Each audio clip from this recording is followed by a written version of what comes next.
Muy buenas tardes, hermanos. Quisiera invitarles a leer en esta ocasión Romanos 6, carta del apóstol Pablo a los romanos, el capítulo 6.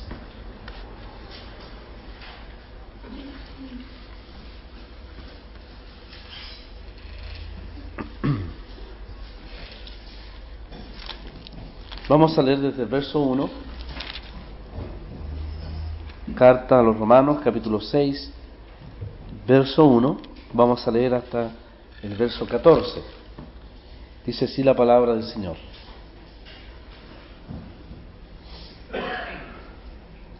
¿Qué pues diremos? ¿Perseveraremos en el pecado para que la gracia abunde? En ninguna manera. Porque los que hemos muerto al pecado, ¿cómo viviremos aún en él? ¿O no sabéis que todos los que hemos sido bautizados en Cristo Jesús, hemos sido bautizados en su muerte? Porque somos sepultados juntamente con él para muerte por el bautismo, a fin de que como Cristo resucitó de los muertos por la gloria del Padre, así también nosotros andemos en vida nueva.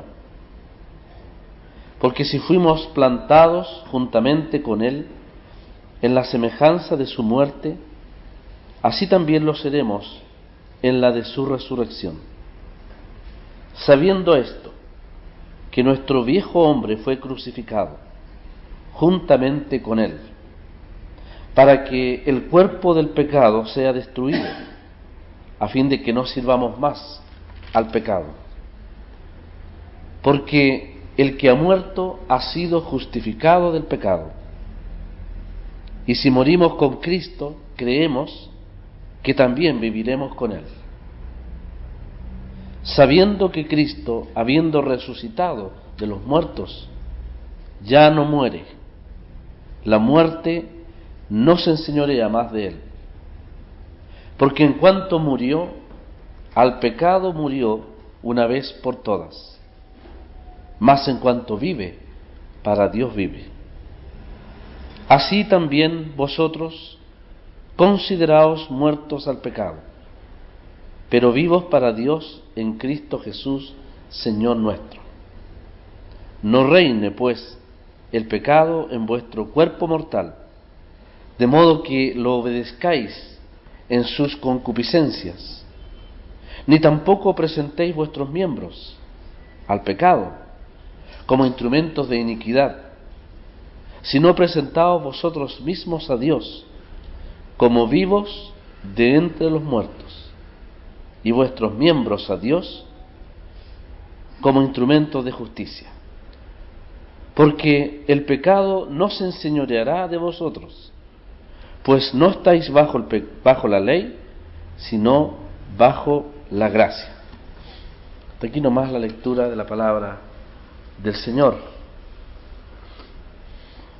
Es mi deseo en esta tarde seguir considerando esta importante porción de la palabra que habíamos dejado, en cierto modo, pendiente tiempo atrás. Es importante considerar esto que podríamos llamar el corazón de la carta del apóstol Pablo a los Romanos, capítulos 6, 7 y 8, que tienen que ver con el importante tema de la santificación del creyente. En los primeros 5 capítulos el apóstol Pablo hace una exposición realmente maravillosa, extraordinaria de lo que él llama el Evangelio de Dios, aquel Evangelio del cual él no se avergüenza, porque el Evangelio es poder de Dios para salvación a todo aquel que cree. Y podríamos decir que el Evangelio también es poder de Dios para santificación a todo aquel que cree. El Evangelio se acepta por la fe, y el hombre entonces recibe una salvación tremendamente grande, que los 5 primeros capítulos de Romanos no bastaría, faltaría el tiempo para poder realmente considerar las preciosas palabras y términos de la salvación que el apóstol usa allí. Pero podríamos resumir que la salvación es por la fe. Y también Romanos 6, 7 y 8 nos enseña que la santificación, que es resultado, consecuencia de la salvación, también es un hecho que debe ser obrado, creído por la fe. De tal manera que cuando nosotros nos convertimos al Señor, nos convertimos no en base a sentimientos ni experiencias. Aquellos que basan su salvación en la experiencia, o lo que sintieron, o lo que podrían sentir, están rotundamente equivocados. Es un camino peligroso. Primero están los hechos objetivos que la palabra de Dios nos presenta. El Señor Jesús, muerto por nuestros pecados, sepultado y resucitado. La obra de la salvación consumada, satisfecha. El hombre pone la fe en un hecho objetivo, real, que es una base sólida, sobre la cual puede tener completa seguridad en cuanto a su salvación. Los sentimientos, lo sabemos, son engañosos. La experiencia también es engañosa en el corazón del hombre. Un hombre puede sentirse salvado un día y al otro día sentirse con dudas e inquietudes. Gracias a Dios, los primeros capítulos de Romanos, los 5 por lo menos, son la base sólida por la cual la fe del creyente puede descansar. Pero de la misma manera el apóstol enfrenta a los capítulos 6, 7 y 8, que tienen que ver con la santificación del creyente, tienen que ver con la posición que el creyente tiene delante de Dios, producto de la obra de Cristo, y tienen que ver también con el poder que Dios otorga para vivir a la altura de esa posición, disfrutando realmente en experiencia lo que es la salvación. Si la salvación es por la fe, también la santificación debe ser obrada en el creyente también mediante la fe. Cuando yo me convertí al Señor, creí en hechos objetivos, y fue la fe en el Señor la cual me otorgó la salvación. No fue la experiencia. No importaba si al otro día me daba cuenta que seguía pecando. Eso en los primeros días quizás inquietó mi corazón, pero la palabra de Dios me confirmó en cuanto a la seguridad, certeza y la eternidad de aquella salvación basada en la obra del Señor Jesús. Lo mismo va a suceder en cuanto a la santificación. El apóstol Pablo, antes de hablar de experiencia, antes de hablar del poder en el capítulo 8, antes de hablar de términos como vivir en el poder del Espíritu, andar en el Espíritu, pensar en las cosas del Espíritu, antes de hablar de la victoria del creyente en experiencia, él primero nos lleva a hechos objetivos sobre los cuales la fe del creyente descansa. Si mi fe para la salvación descansa en la obra de Cristo, de la misma manera, para mi santificación, la fe descansa también en la obra de Cristo. Por eso el capítulo 6 de Romanos es un capítulo netamente que apela a la fe del creyente, que apela a depositar su confianza, que apela a agarrarse, a asirse de un hecho objetivo, no tanto de lo que yo siento o experimento, sino de lo que Dios ha hecho. Aunque mi conciencia, aunque mi experiencia me dice a veces todo lo contrario, respecto a la presencia del pecado, respecto al viejo hombre en mí que parece que está más vivo que nunca, y es así, porque cuando éramos inconversos no teníamos lucha ni conflicto con nuestra naturaleza, pero una vez que nos convertimos, parece que la vieja naturaleza se levantó, como nos enseña la palabra de Dios, como un enemigo que quiere hacer frente y oponerse a la obra de Dios en nosotros. Aunque a veces la presencia del pecado nos causa tristeza, aunque pecamos, lo sabemos, y el viejo hombre se manifiesta todavía en nosotros, primero el apóstol Pablo, antes de que nos concentremos en la experiencia, quiere que nos concentremos en lo que Dios ha hecho para nuestra santificación. Y podemos recordar que el capítulo 6 es la base sólida sobre la cual podemos confiar en el poder de Dios, en lo que Él ha hecho para enfrentar la lucha contra el pecado y también las manifestaciones del viejo hombre que están en nosotros. El capítulo 7 de Romanos es la experiencia de un hombre creyente, judío, que pretende o experimenta la posibilidad de sujetar su carne a la ley de Dios, lo cual es absolutamente imposible. El capítulo 7 es la experiencia de aquellos que muchos de nosotros que ponemos los ojos en nosotros. Si usted mira hacia adentro, como en el capítulo 7, tendrá que decir todos los días: miserable de mí, ¿quién me liberará de este cuerpo de muerte? Y tendrá que reconocer el fracaso rotundo de su lucha. Si usted mira alrededor, ve la misma ruina. En el capítulo 6 Dios nos invita a mirar hacia arriba, es decir, primero a lo que Él ha hecho y descansar en aquello, para luego enfrentar la realidad de la presencia del pecado, de la presencia del viejo hombre, de la presencia de mi propia ruina como experiencia a veces, como creyente en las cosas del Señor, para entonces vivir a la altura de lo que es ese precioso capítulo 8, que es el gran capítulo de la victoria del creyente, que en el poder del Espíritu va derrotando, venciendo aquellos obstáculos y va manifestando aquella plenitud de vida victoriosa, a tal grado que el apóstol puede retar a todos los poderes del universo y decir: ¿quién contra los hijos de Dios? Si Dios es por nosotros, ¿quién contra nosotros? Y ese es un reto no solamente a los poderes infernales, ¿no es cierto? Es un reto al mismo pecado, al mismo viejo hombre, a estos mismos obstáculos que pretenden empobrecernos. Si Dios es por nosotros, ¿quién contra nosotros? Dios ha sido por nosotros porque nos ha dado salvación. Dios ha sido por nosotros porque nos ha dado una nueva vida.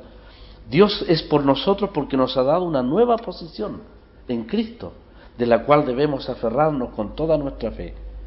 Para llegar a la experiencia del capítulo 8 es necesario tener la conciencia, o más que conciencia, el entendimiento, la convicción de las verdades que el capítulo 6 de Romanos nos presenta. Es interesante, hermanos, que en los ambientes carismáticos y en muchos otros ambientes donde se enseñan esta vía rápida a la espiritualidad, todo se basa en experiencia. Los hombres van detrás pidiendo la llenura del Espíritu, otros el bautismo del Espíritu, y todo se traduce en experiencia. Algunos buscan libros que pudiesen significarle una nueva experiencia en cuanto a las cosas de Dios, y se meten en experiencias extáticas, carismáticas. Es una sed tremenda por la experiencia, y la palabra de Dios no nos presenta así la espiritualidad. La palabra de Dios nos presenta primero la espiritualidad como una base sólida a la cual la fe debe apoyarse para luego ser traducida en experiencia. Si la vida cristiana fuese solamente experimentar el poder de Dios por una mera experiencia, entonces tendríamos solamente el capítulo 8 de Romanos, donde se nos invita a buscar celosamente, y debe ser así, la presencia del Espíritu Santo. Y algunos lamentablemente han equivocado en cuanto a doctrina, han dado roles al Espíritu Santo más allá de lo que la Escritura presenta. No, la palabra de Dios primero parte con el hecho objetivo. Si partió con el hecho objetivo de la muerte de Cristo para la salvación, nosotros creemos en esa salvación y luego después experimentamos el disfrute, el gozo de la salvación. En la santificación es lo mismo. Romanos 6, del 1 hasta el final, es la gran verdad objetiva de lo que Dios ve ahora, o cómo Dios ve al creyente en Cristo, y cómo el creyente debe también, con la ayuda del Señor, verse a sí mismo como Dios lo ve, en su nueva posición en Cristo, muerto realmente, sepultado y resucitado en una nueva vida delante de Dios. Por eso ustedes se fijaron en la exhortación que el apóstol dice, quizás es la exhortación final, es como el resumen de todo, cuando dice que nos debemos presentar nosotros mismos como vivos de entre los muertos.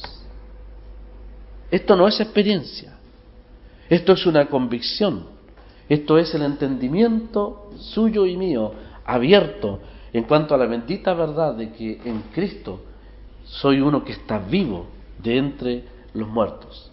Así Dios me ve y así Dios me verá siempre. Mientras esté pisando esta tierra, será mi posición delante de Dios. Constantemente el apóstol, usted puede sumar las veces en que él nos dice sabiendo esto respecto a Cristo, sabiendo una verdad respecto al viejo hombre, sabiendo una verdad importante respecto al pecado, respecto a todo lo que tiene que ver con la lucha cristiana, el apóstol se incluye dentro de todos los creyentes que tienen la convicción, la certeza, el entendimiento claro respecto a lo que son delante de Dios. Romanos 6, entonces, lo insisto con mucha fuerza, es todo un capítulo que apela al entendimiento, no intelectual, porque podríamos tener, como hemos dicho muchas veces, un experto en teología hablándonos de las verdades de Romanos 6, y usted puede salir de este salón sin jamás haber entendido, iluminado en su entendimiento respecto a estas benditas verdades. Son verdades que el Espíritu Santo tiene que obrar en nuestro corazón, de tal manera que cuando usted las entiende, provocan un cambio en la visión, en el concepto de lo que es realmente la vida cristiana, y provocan una necesaria respuesta a Dios. Cuando el creyente tiene la convicción, el entendimiento, sabe con toda la fuerza de la palabra que usa Pablo es una expresión, es una palabra muy, muy importante, es esa convicción que resulta en provocar un cambio en nosotros.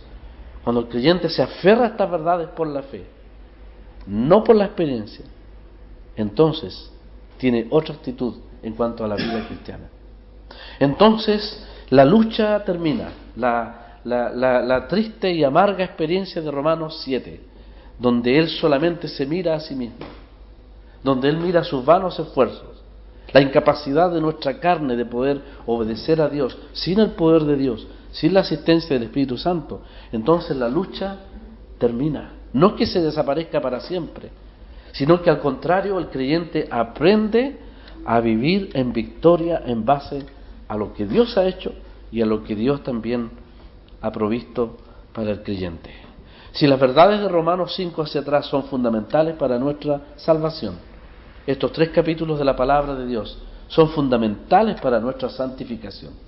No hay otra forma, no hay otra vía rápida, express a la verdadera santificación y espiritualidad.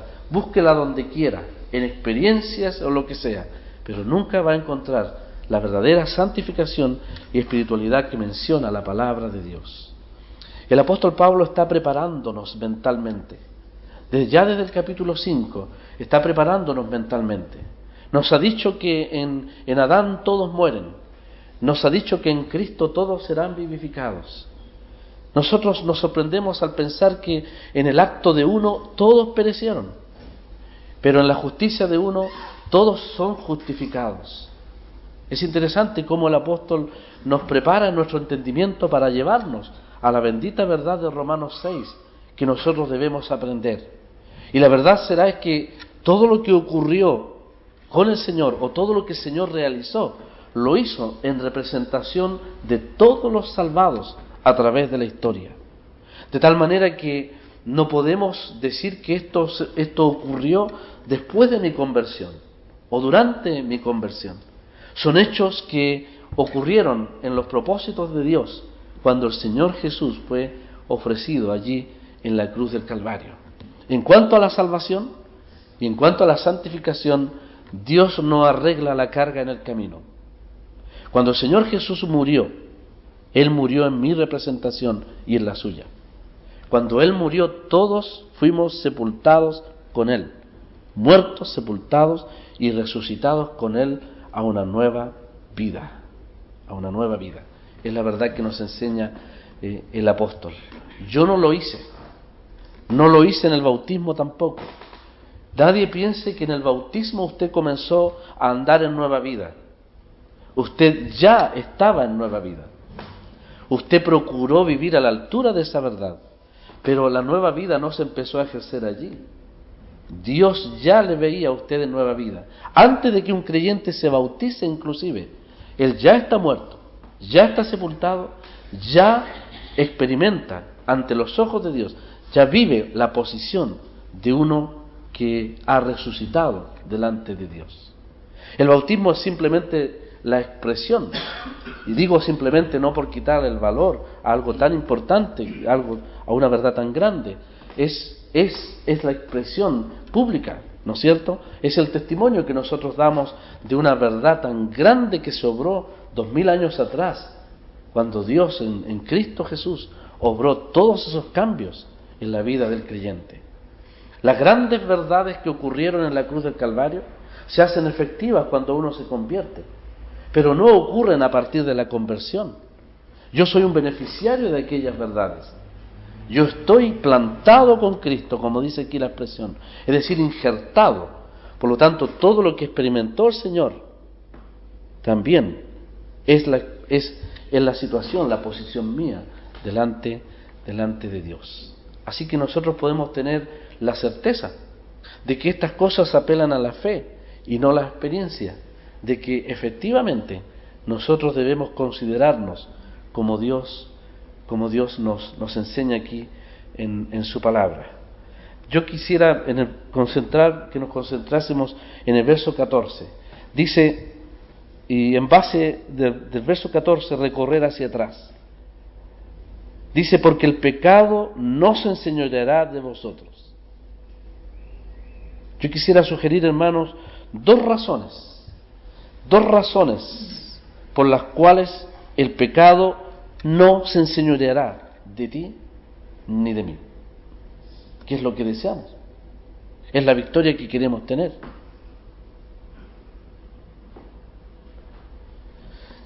Y las razones que presentará el apóstol serán razones, vuelvo a decir, objetivas, doctrinales, ante las cuales debes aferrarte por la fe.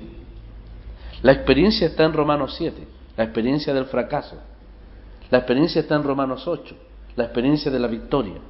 Aquí hay dos razones que, en base a verdades que el creyente por la fe cree y las aprende, es decir, las toma para sí, tiene victoria sobre el pecado.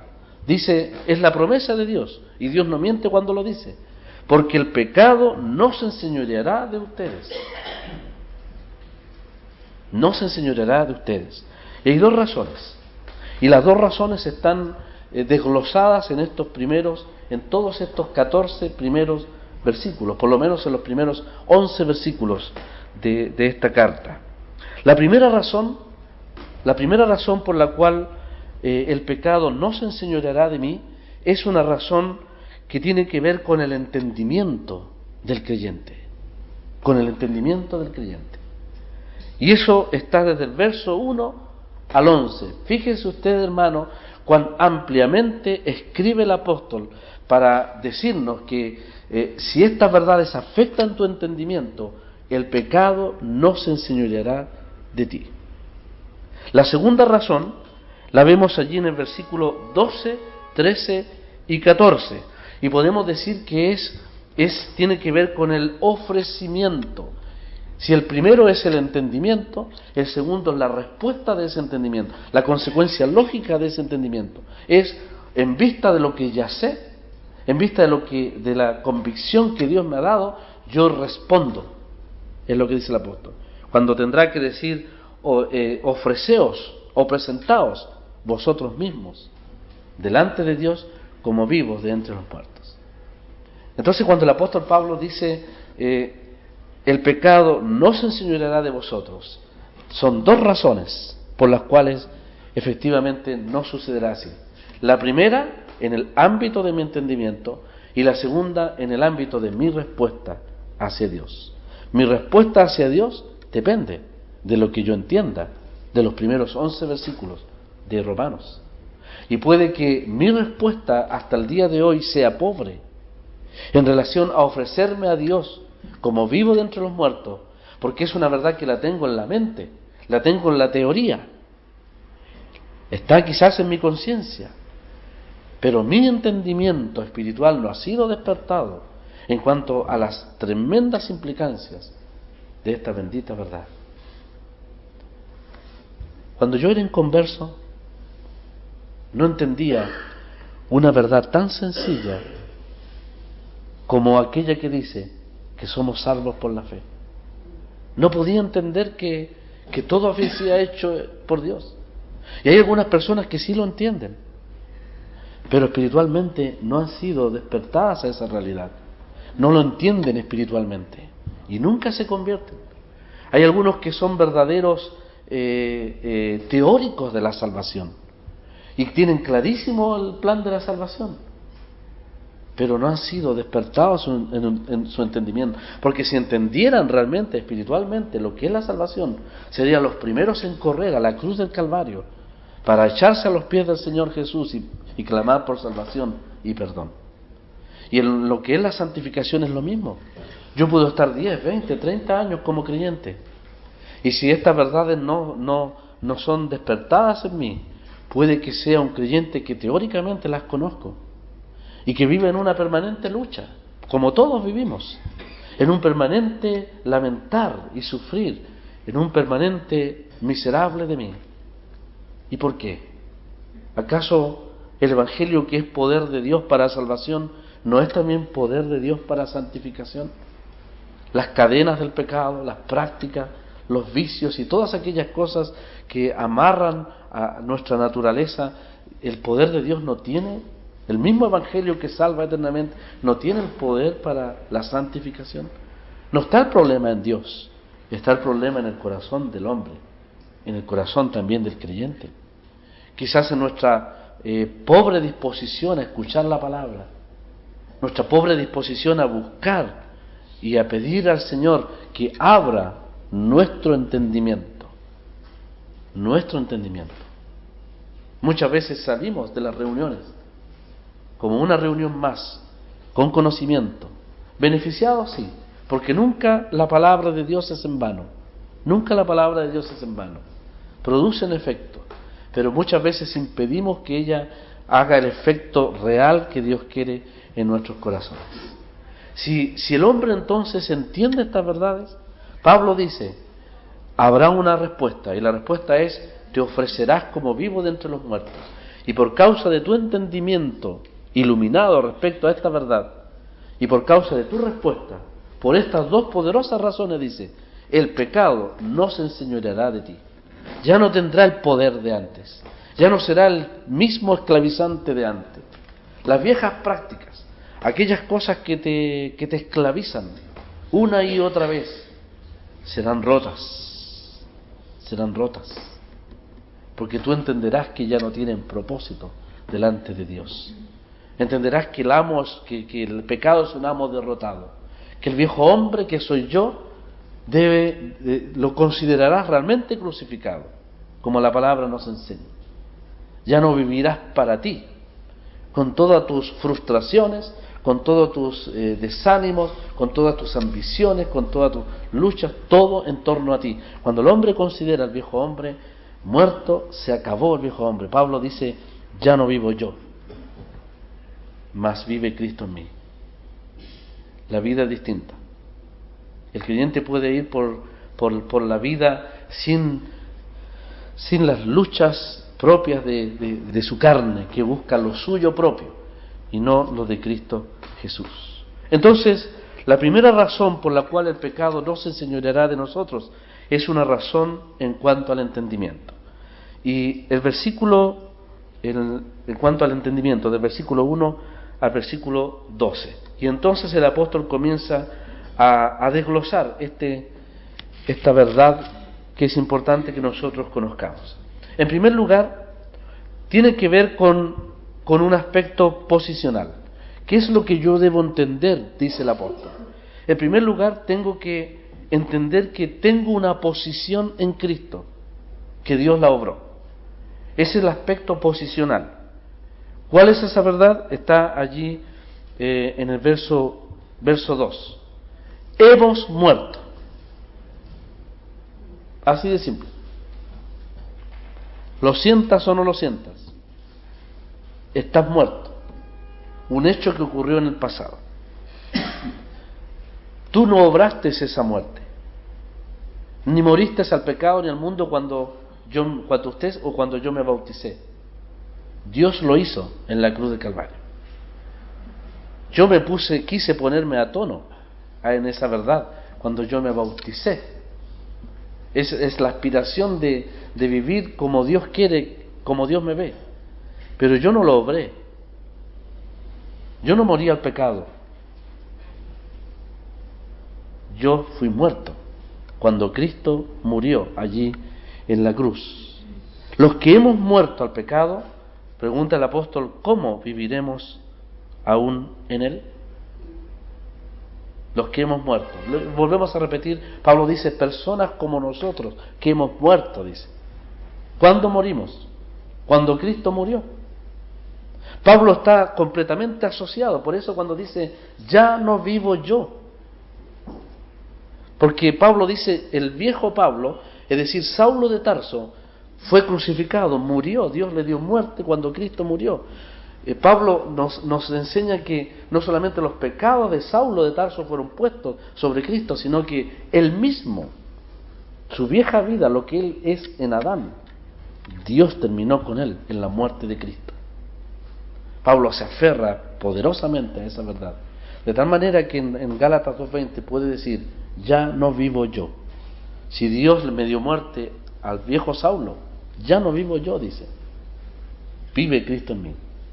Y él va a decir, lo que vivo en la carne, lo vivo en la fe del Hijo de Dios, es decir, en la fe y en el poder de esa nueva vida. Entonces el apóstol Pablo, y apelando a la ayuda del Espíritu Santo, nos dice, tú debes saber que estás muerto, has muerto. Aférrate a esta verdad, dice. En cuanto a tu entendimiento, él nos dice, estás muerto. Todos, personas como nosotros. Pablo dice, todo creyente debe considerarse así muerto realmente. En segundo lugar está el aspecto del testimonio. Cuando hablando y usando el ejemplo del bautismo, porque él está hablando de esta verdad que Dios obró en el pasado, la muerte, sepultura y resurrección de lo que éramos nosotros, muerte del viejo hombre, para cortar lo que éramos en Adán, y resucitados en Cristo en una nueva vida. Pablo apela a un hecho que todo cristiano debe practicar, que todo cristiano debe obedecer en cuanto al bautismo. Entonces, él nos ha dicho que estamos muertos, y en segundo lugar, dice allí en el verso 3, ¿o no sabéis? Qué importante esta palabra, porque lo dirá en cuanto a nuestra identificación con Cristo. Después dirá, sabiendo esto en cuanto al viejo hombre, y después dirá, sabiendo esto en cuanto a Cristo, que murió para no tener más relación con el pecado. ¿O no sabéis? Tú lo debes saber y yo también lo debo saber. Debo saberlo. ¿O no sabéis, dice verso 3, que todos los que hemos sido bautizados en Cristo Jesús hemos sido bautizados en su muerte?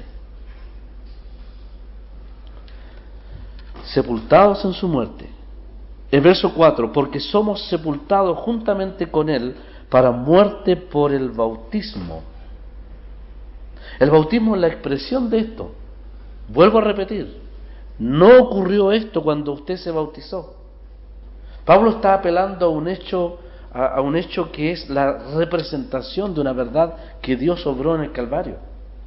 Lo que Pablo está diciendo está respondiendo a la pregunta o a la queja de algunos que decían, si la gracia entonces perdona el pecado, entonces pequemos para que la gracia abunde.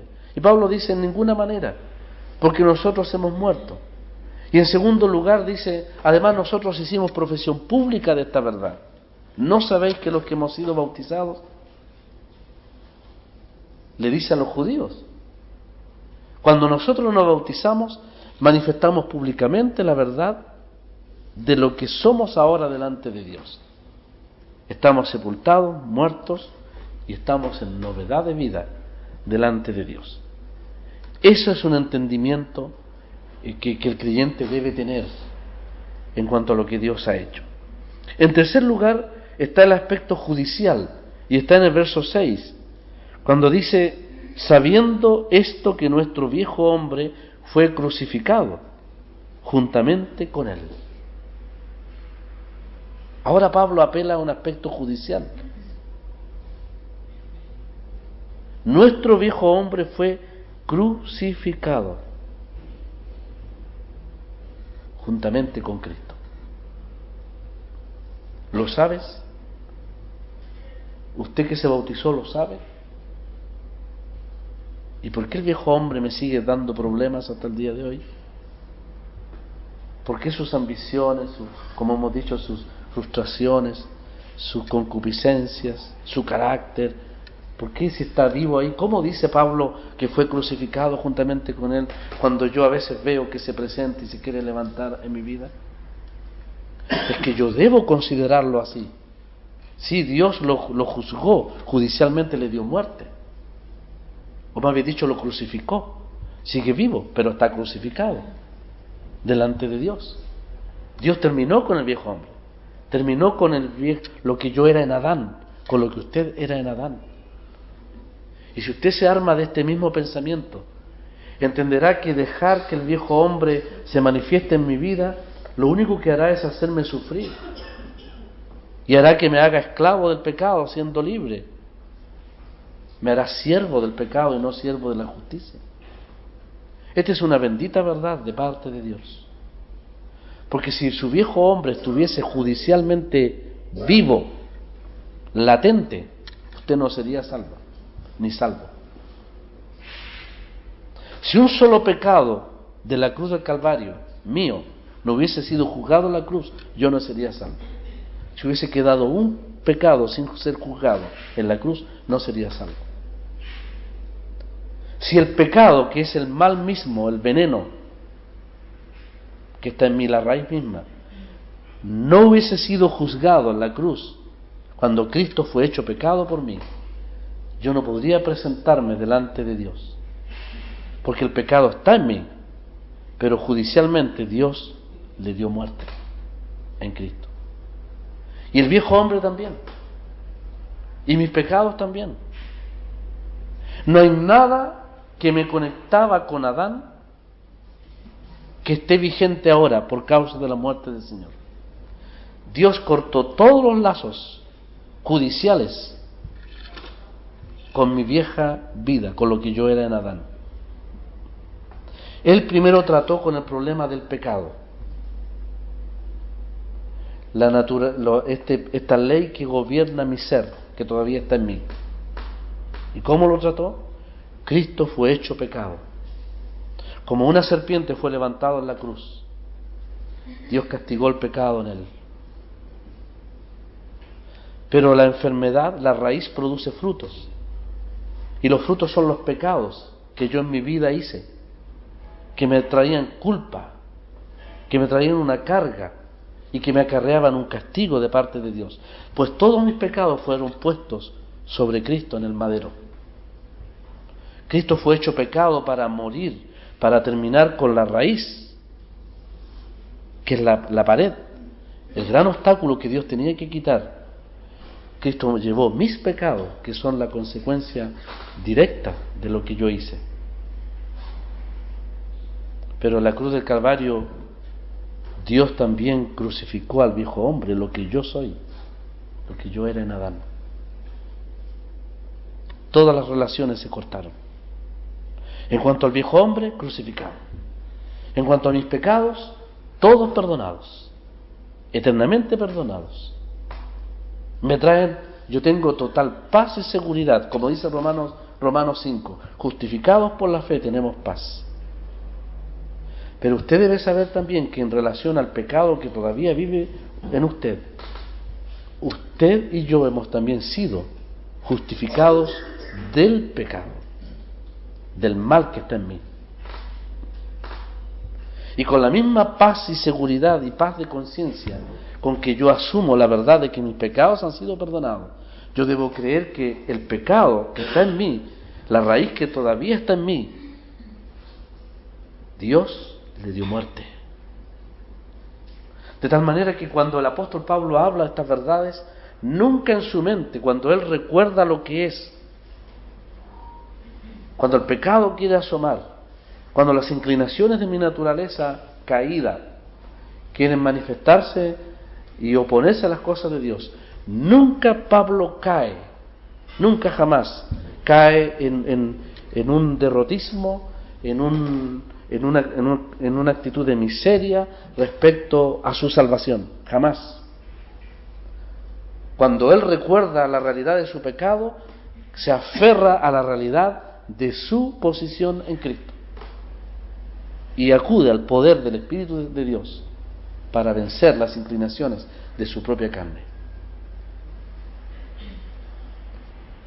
Pablo va siempre triunfando. Cuando usted sea consciente, y a veces lo somos todos los días, de cuán pecadores somos, eso no debe llevarle a expresiones como miserable de mí. No, usted debe acordarse de lo que yo soy en Cristo, de cómo Dios me ve. Y el creyente se anima en cuanto a aquello.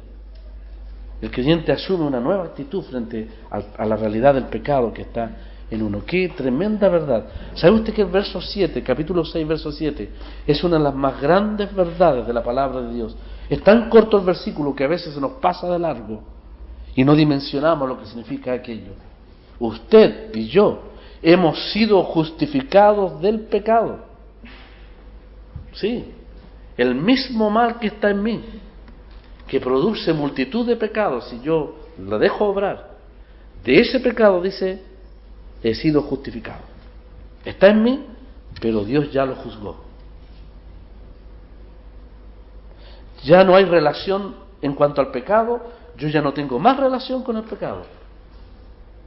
Porque el argumento de Pablo es, así como Cristo murió al pecado una vez por todas, no por los pecados, al pecado. Es decir, la muerte cortó toda relación con el pecado.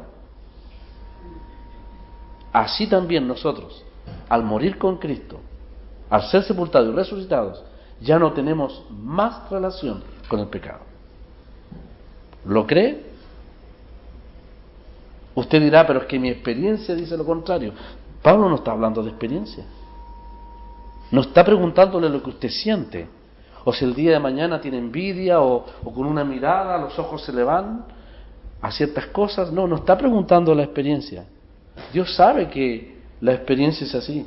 Dios sabe que el viejo hombre está todavía presente. Él nos ha dado las herramientas para vencer. Pablo está hablando en términos judiciales y posicionales. Él quiere decir, tú debes saber que aunque el pecado está en ti, tú has sido justificado del pecado. De otra manera, ni pienses tener comunión con Dios. Ni pienses tener comunión con Dios. La razón por la cual el pueblo de Israel podía estar, Dios podía descender en la nube en medio de un pueblo tan pecador, era porque una vez al año las víctimas cubrían el pecado. Porque el pecado era cubierto, Dios podía habitar temporalmente en medio del pueblo. Y la razón por la cual usted es hijo de Dios y puede tener comunión con Dios, a pesar de que el pecado está en mí, es porque el pecado del pecado he sido justificado delante de Dios. Cualquier pecado que surja de mi corazón afecta mi comunión con el Señor, no mi posición ni mi salvación. Para Dios, el asunto de la salvación y mi posición está zanjada eternamente. Es un problema mío. Que yo en la libertad de la gracia me deje dominar por el pecado, yo voy a sufrir las consecuencias. Y yo voy a tener falta de libertad en la comunión con el Señor. Voy a contristar al Espíritu Santo de Dios. Pero ni el pecado presente, ni la insensatez del creyente, y lo digo con mucho cuidado, que se deja gobernar por el viejo hombre, jamás alterará su posición delante de Dios. Usted ha sido justificado del pecado. Y más encima su viejo hombre fue crucificado. De tal manera que Dios, como dice el apóstol Pablo, el que está en Cristo nueva criatura es. Dios nos ve en base a todas las nuevas relaciones que Dios ha establecido. Por la muerte de Cristo me sacó de Adán y me puso en Cristo. Yo estoy en Cristo. Como Él resucitó y está en nueva vida, yo también, todo creyente, está en nueva vida delante de Dios. Vuelvo a insistir, si el viejo hombre estuviese vigente, usted no sería salvo, judicialmente hablando. Si el pecado que está en mí todavía y que un día va a ser erradicado cuando el Señor produzca la transformación de mi cuerpo, si el pecado está en mí, que está en mí está vigente judicialmente, no sería salvo. Y si la mentira o lo que yo haga mañana, la ofensa que haga mañana, no fue considerada en la cruz del Calvario, por esa mentira sería juzgado para siempre. Dios no arregla nada en el camino. Todo lo hizo cuando Cristo murió. Cuando yo me convertí, fui beneficiario de aquellas verdades. Y ahora descubro por la palabra de Dios que esta es mi posición en Cristo. Por eso el apóstol dice que en el aspecto judicial, posicional, muerto con Cristo. En el aspecto de testimonio, hemos dado testimonio de una verdad que Dios ha hecho. En el aspecto judicial, el viejo hombre fue crucificado. En cuanto a la experiencia de vida, el verso 8 dice, y es un precioso versículo también, si morimos con Cristo, creemos que también viviremos con Él. No está hablando del cielo, está usando el argumento anterior. Si yo tengo la certeza que morí con Cristo, tengo la certeza que viviré con Él. Esto significa que ahora, en este mundo, en esta vida, en mi andar, como fui muerto, ahora vivo con Él. Eso es lo que dice el apóstol en el verso 8. Es un argumento vivencial. En cuanto a experiencia, sí, vivo con Él. Hay un aspecto de relación ahí en el verso 9, cuando dice, sabiendo, otra vez, esto se refiere ahora a la obra de Cristo, del Señor, sabiendo que Cristo, habiendo resucitado de los muertos, ya no muere. La muerte no se enseñorea más de Él. Tremenda verdad. Él murió una sola vez y para siempre. Ya no tiene más relación con el pecado. En base a este argumento, Pablo entonces en el verso 10 dice, porque en cuanto murió, al pecado murió una vez por todas, más en cuanto vive, para Dios vive. Si esa fue la experiencia de Él, como yo estoy injertado en Él, como yo fui sepultado con Él, resucitado con Él, como estoy asociado con Él ante la vista de Dios, si esa fue la experiencia de Él, que murió una sola vez y ya vive para no tener nunca más relación con el pecado, sino que el Señor también apareció después de la tumba en una nueva vida, en una gozosa experiencia de preciosa comunión con Dios, en el poder de la resurrección. Si esa fue su experiencia, dice entonces el apóstol, así también ustedes considérense muertos al pecado, pero vivos para Dios en Cristo Jesús. Considérate. Esto es fe. Esto es créelo. Esto asúmelo como una verdad. ¿Hemos hablado de experiencia? No. El mundo carismático busca experiencia. Primero la verdad. Porque ¿sobre qué base pongo mi experiencia? Cuando una persona le dice, pero usted debe creer en el Señor, pero es que yo hablo en lenguas, es que Dios responde mis oraciones, Dios hizo un milagro conmigo, Dios se manifestó en mi vida, y cientos de argumentos, todo experiencia. La experiencia es buena, pero cuando tiene una base sólida sobre la cual posicionarla. No, primero la base, sabiendo esto, luego la experiencia. En el capítulo 8, pero no la experiencia del capítulo 7. El apóstol, el Espíritu de Dios, el Señor, no quiere que el creyente viva en una permanente derrota, sino que al contrario llegue a experimentar la victoria en el poder del Espíritu en el capítulo 8. Pero primero es el entendimiento. Si tú entiendes estas verdades, dice Pablo, en cuanto al entendimiento, el pecado no se enseñoreará de ti. Es una conclusión de fe. Considerarlos muertos, pero vivos para Dios. Es una bendita verdad. Es una de las grandes revelaciones de la palabra de Dios, a la cual al creyente de todo corazón, si se puede decir así, puede aferrarse totalmente. Deja afuera la experiencia, deja afuera tus luchas. Lo que Pablo dice es, créelo primero, después se enfrenta a las luchas, después se enfrenta a la carne, enfrenta al pecado, pero enfréntalas con esta convicción de lo que eres primero en el Señor Jesús, y la victoria o la batalla se enfrentará de otra manera.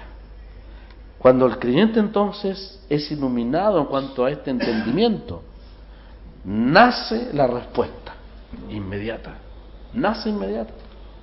Valora lo que significa estar asociado en Cristo. Por eso las palabras de Gálatas 2:20 son tan grandes que yo en mis muchos años todavía no las puedo entender. Quizás alguien aquí la haya entendido, bienaventurado el que las haya entendido. Pablo podía decir con total convicción, sin experiencia, sin apelar a la experiencia, podría decir: con Cristo estoy juntamente crucificado. Ya no vivo yo. No lo digo yo, lo dice Dios. Dios lo dice, yo lo creo. Dios me ve así. Si por un segundo pudiésemos tener la vista de Dios y mirarme como Dios me ve, o como Dios te ve, la cosa cambiaría. Nos daría vergüenza, nos estremeceríamos, nos apuraríamos a ajustar y a limpiar todas aquellas cosas de nuestra vida que están lejos de como Dios me ve ahora en Jesucristo. El Señor es tremendamente paciente. A pesar de que Él nos ve completamente santos, justificados en el Señor, Él sabe de nuestras flaquezas. Sí sabe de nuestras flaquezas. Por eso tendrá que intervenir el Señor, nuestro sumo sacerdote. El Espíritu Santo entrará a ayudarnos. La palabra de Dios, todo apuntará a un propósito, a que el estándar con que Dios me ve en Cristo, tan perfecto en Cristo, esa santificación vaya creciendo en la medida que yo vaya dando libertad al poder de Dios en mí. Pero en la medida que yo entienda que lo que soy ahora ante la vista de Dios es necesario que se demuestre en mi práctica, que es lo que Dios demanda de mi persona. En segundo lugar, entonces, la segunda razón para que el pecado no se enseñoree de nosotros la tenemos allí en el verso 12 y 13 y 14. Esperamos que el Señor nos permita la posibilidad de poder ahondar un poco más en esta, que es la exhortación principal del apóstol. En vista de todo lo anterior dice: presentaos entonces vosotros mismos a Dios. No es posible que el creyente se quede allí indolente frente a una tan grande verdad que Dios pueda hacerle entender. Viene la respuesta: preséntate entonces convencido, totalmente convencido, como vivo de entre los muertos, dice, a Dios. Y luego viene la exhortación: no reina el pecado en vosotros. Allí dice: no presentéis vuestros miembros, sino que presentaos vosotros mismos como vivos de entre los muertos. Y se cumplirá lo que dice entonces el verso 14. Usted lo puede experimentar, porque es una promesa de Dios. Dice: porque el pecado no se enseñoreará de vosotros. Dice. Si esto es así, porque no estáis bajo la ley, sino bajo la gracia. Esto significa que en la gracia de Dios proveyó todo para tener la victoria. En primer lugar, nuestra posición en Cristo. La gracia de Dios proveyó al Espíritu Santo, proveyó a nuestro Señor como sumo sacerdote. La gracia provee todo para la victoria. Gracias a Dios no estamos bajo la ley, porque cuando intentábamos sujetar esta vieja naturaleza a la ley, el fracaso es rotundo. La ley nos condenaba. Era un tormento permanente. La gracia de Dios nos justificó sin que nosotros hiciéramos nada. Nos declaró justos en el momento mismo de nuestra conversión, siendo que años y años de esfuerzo jamás hubiesen logrado lo que la gracia de Dios hizo en un solo instante, cuando por la fe recibimos al Señor Jesús, y cuando por la fe también recibimos la salvación y la justificación. Dice: el pecado no se enseñoreará de ti, porque no estás bajo la ley para guardar preceptos imposibles de cumplir. Estás bajo la gracia. En primer lugar, posicionado en Cristo. Esta es tu realidad. En segundo lugar, el poder del Espíritu Santo a tu disposición para vivir a la altura de esas verdades. El Señor nos ayude a poder comprenderlas. El Señor bendiga su palabra.